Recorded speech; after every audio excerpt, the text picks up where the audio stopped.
Pat Hogan, and I graduated from Putnam High School in 1956, and that's in Putnam, Connecticut. My name is Kayler. I graduated from high school in 1968, and I grew up in Toronto, Ontario. I'm Peter Holman.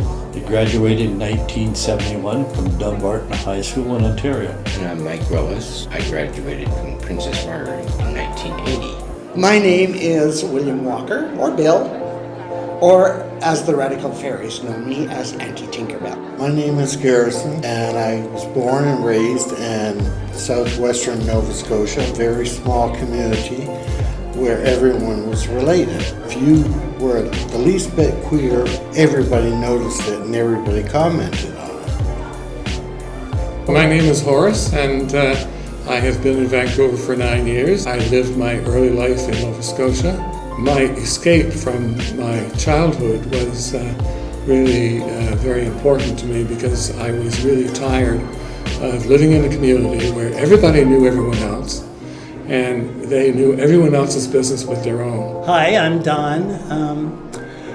The year I turned 18 was 1969. It was the year of the Stonewall riots and Woodstock.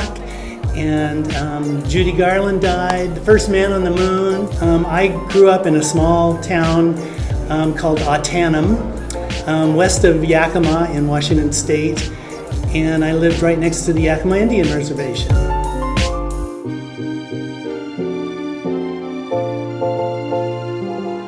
The first sense of freedom I remember was getting on my bike with my best friend Graham and riding away from my comfortable North Toronto neighborhood into complete unknown territory. It turned out to be an industrial area. It was the first time I'd ever been somewhere away from my home area, and it just felt really exciting, even though I had just ridden on my bicycle for half an hour.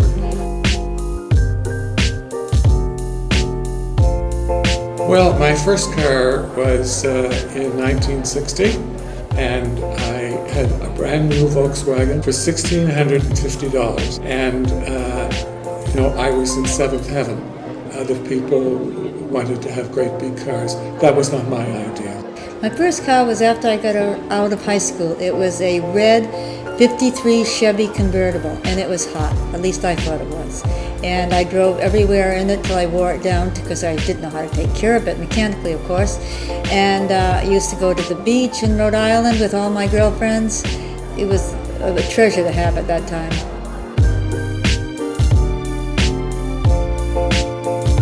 My first kiss with a female was when I was about 15, and a visiting student from abroad had come to stay at my parents' place, and she was about 2 years older than I was. We had a brief moment where we really connected, and it was a sweet kiss. But my first kiss with same sex, it was a guy that I had been seeing for about a good 2 years. I would say I enjoyed my same-sex kiss much better than my opposite-sex kiss.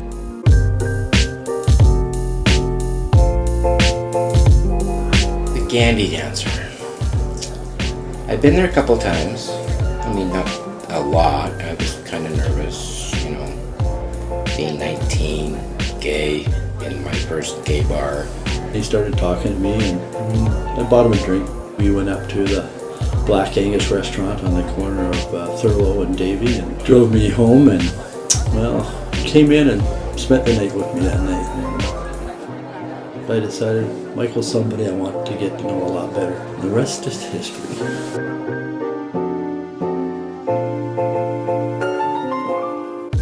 Very honored to have been asked to be able to manifest the decorations for the prom, and it has been very bonding working with the members of the Rainbow Roundtable, Grant, Mike, and Pete, and the others from time to time. It's going to be a lot of fun. I'm looking forward to it.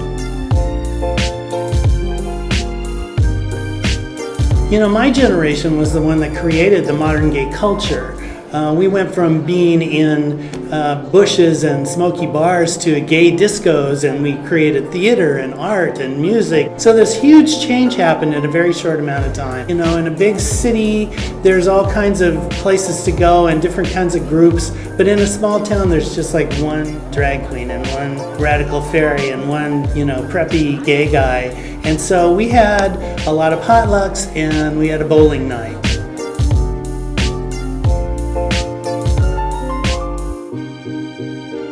I'm hoping that all teens are going to be able to go to a prom if that's what they want to do.